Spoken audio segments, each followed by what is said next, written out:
আমরা ক্লাস 9-এ যে বিষয়টা আজকে পড়ব সেটা হচ্ছে পৃথিবীর আবর্তন গতি।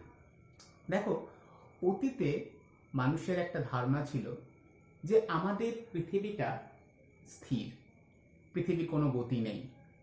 কিন্তু বর্তমানে আমরা বুঝতে পেরেছি বা এটা প্রমাণিতও হয়ে গেছে যে আমাদের পৃথিবীর গতি রয়েছে। পৃথিবীর গতি কটা? দুটো, একটা হচ্ছে আবর্তন গতি আর একটা পরিক্রমণ গতি। প্রথম দিনে আমরা বুঝি আবর্তন গতি জিনিসটা কি।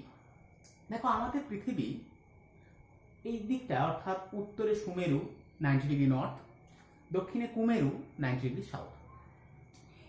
এই জায়গা বরাবর একটা কেন্দ্রগামী সরলরেখা আমরা কল্পনা করি, যেটাকে আমরা বলি পৃথিবীর অক্ষ, যাকে ইংরেজিতে বলি অ্যাক্সিস। আমাদের পৃথিবী কি করছে? এই অক্ষের উপর প্রতিনিয়ত অর্থাৎ প্রতিটা মুহূর্তে সে পাক খাচ্ছে, অনবরত সে পাক খাচ্ছে, মহাকাশে ঘুরেই চলেছে। এই পৃথিবী তার নিজের অক্ষের চারদিকে ঘোরাকে আমরা বলছি আবর্তন গতি।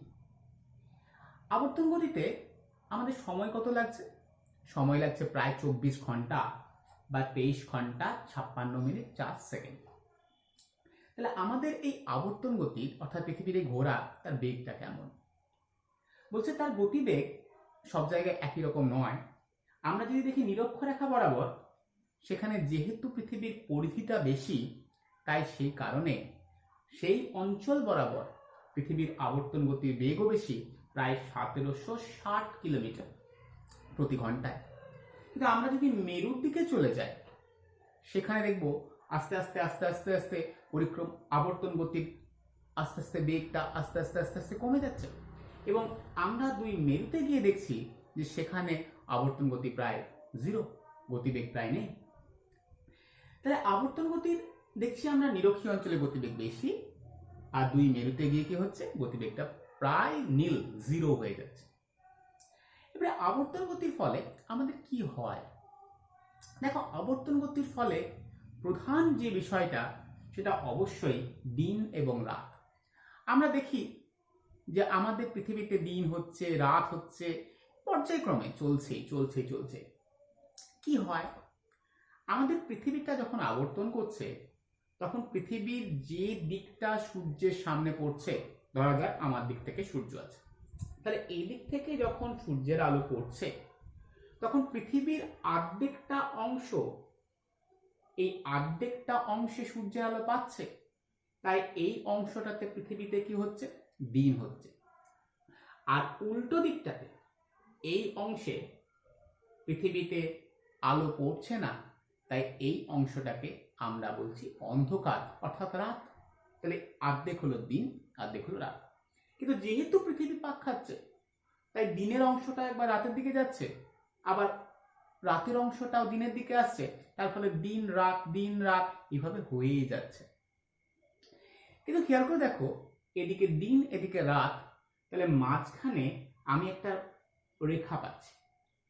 এই অংশটাকে আমরা বলি ছায়াবৃত্ত। তাহলে ছায়াবৃত্ত কি সত্যিকারের কেউ দাগ কেটে দিয়েছে? না, সেরকম দাগ কাটা নেই। তাহলে ছায়াবৃত্ত জিনিসটা কি? ছায়াবৃত্ত হলো এমন একটা অংশ যেখানে আলো আর অন্ধকার গিয়ে মিশে যাচ্ছে। অর্থাৎ পরিবেশটা কেমন? ধরো সন্ধেবেলার অংশটা আলো শেষ হয়ে এলো আর অন্ধকার নেমে এলো।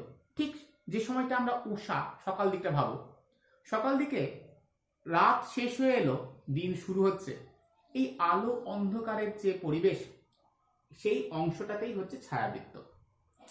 তাহলে ছায়াবৃত্ত কি? দিন এবং রাতের মাঝখানে যে কাল্পনিক রেখা দুদিকটাকে ভাগ করে দিচ্ছে দিন আর রাতকে, যে অংশটায় না আলো না অন্ধকার, সেই অংশটাকে আমরা বলছি ছায়াবৃত্ত।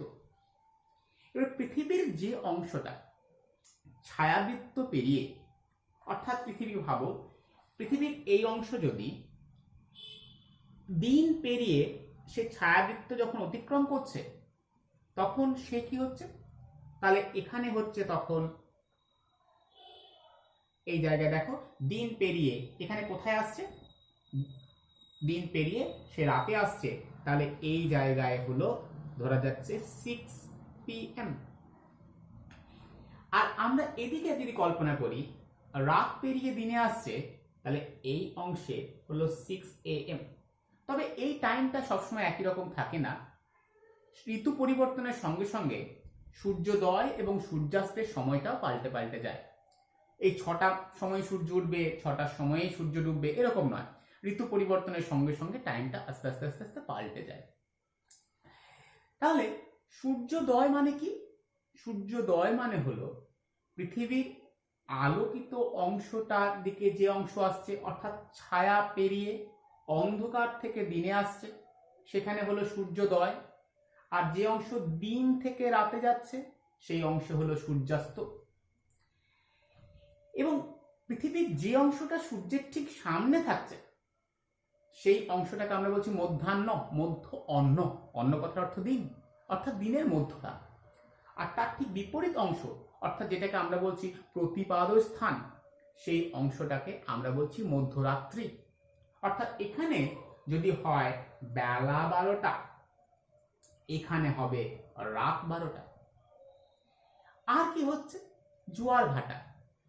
আমাদের পৃথিবীতে দেখেছি আমরা যে সমুদ্রের জলভাগ কোথাও স্ফীত হয়, আবার উল্টো দিকে সেখানে কি হয়? নেমে যায়।